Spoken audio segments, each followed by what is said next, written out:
নমস্কার বন্ধুরা, মামা মামির কিচেনে আমার সকল বন্ধুকে স্বাগত। তো বন্ধুরা চলো আমি আজকে কী করেছি সেটাই করে দেখাবো। দেখো, আমাদের ইলিশ মাছ ঘরে নিতে হয়, তা জোড়া ইলিশ তা ইলিশের প্রচুর দাম, এই জন্য একটা ইলিশ নিয়ে এসছে আর একটা বেগুন দিয়ে ঘরে নেব। দেখো মাছে ওটা দেওয়া হচ্ছে, ধান দুব্বো দেওয়া হচ্ছে, দিয়ে দেখো ঘরে তুলবো। এবার ঘরে নিয়ে আসা হলো, এইবার ঠাকুরের কাছে নিয়ে যাওয়া হবে, দিয়ে রেখে এবার ওখান থেকে বার করে নিয়ে এসে এখন কাটা দেওয়ার পর্ব চলবে। ইলিশ মাছটা আমি ঘরে নিতে পারবো না, আমার মেয়েকে দিয়ে নেওয়া করালাম। কুলোটা উল্টো করে নিতে হয়, এবার সোজা করে নিয়ে মাছটাকে কাটা হবে। এই যে দেখো মাছ ছাড়ানো হচ্ছে, আমার মেয়ে ছাড়াচ্ছে, আমার মেয়েই মাছটা কাটবে আজকে।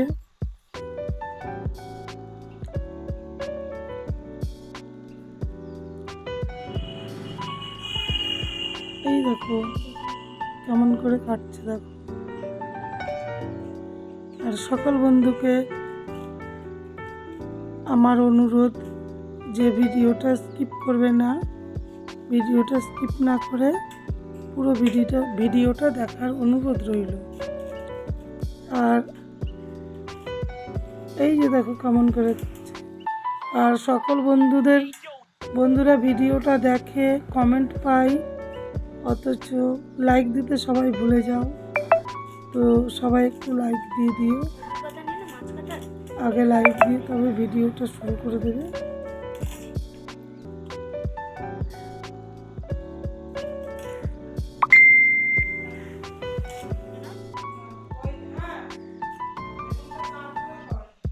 মাছ কাটা হয়ে গেল, বেগুনটাও কাটা হচ্ছে।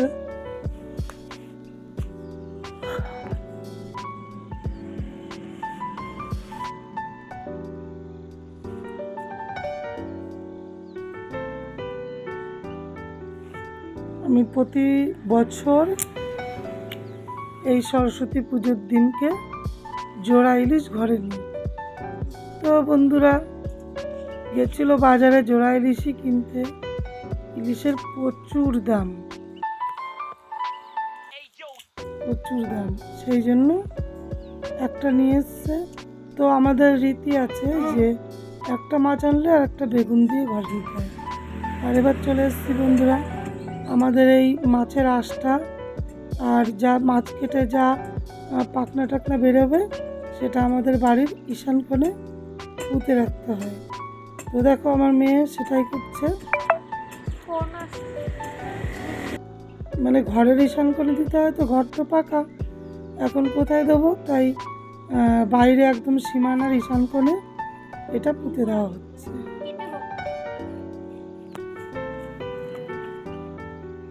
এই যে দেখো সব এর ভেতরে দিয়ে এবার আমরা মাটি চাপা দিয়ে দেবো, বুঝেছো?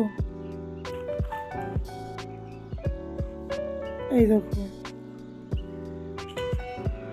দিয়ে আমার মেয়ে মাটি চাপা দিচ্ছে। সমস্ত প্রক্রিয়াটা আমার মেয়েকে দিয়ে করিয়েছি, শুধু মাছটা আমি রান্না করব। এই দেখো মেয়ে মাছটা ধুয়েও দিচ্ছে, সব করে দেবে, শুধু মাছটুকু আমি রান্না করে দেখাবো।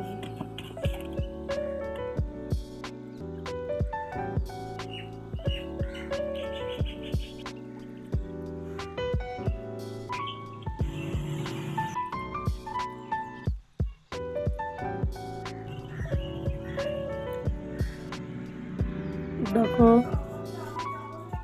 এবার একটু নুন দিয়েও ধুয়ে নিচ্ছে, দেখো ভালো করে মাছটা ধুয়েছি, বুঝেছি?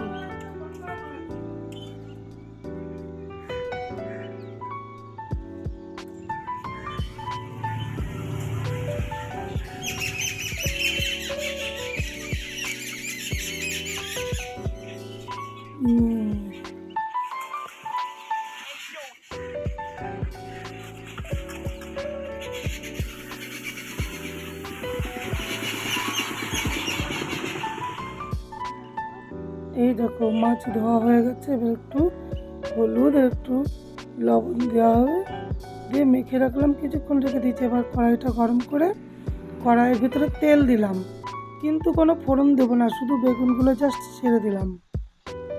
ছেড়ে দিয়ে নাড়াচাড়া করে বেগুনটাকে ভাজা করব। এর ভেতরে মানে কোনো ফোড়ন চলবে না আর কি, আমাদের এই মাছটার ভেতরে ফোড়ন চলবে না। দেখো বেগুনের ভেতরে এবার লবণ দিয়ে দিলাম, হলুদ দিয়ে দিলাম। বেগুনটা সুন্দর করে ভাজা হয়ে যাওয়ার পরে দেখো আর একটু ভালো করে ভেজে নিয়ে এর ভেতরে বেটে রেখেছিলাম সর্ষে আর একটু জিরে দিয়েছি, আর একটু কাঁচা লঙ্কা দিয়ে বেটে রেখেছিলাম, ওটা দিয়ে দিলাম বেগুনের ভেতরে। তো এবার যে ফুটে উঠবে তারপরে মাছটা দিয়ে দিচ্ছি। দেখো এই দেখো মাছগুলো দিয়ে দিচ্ছি।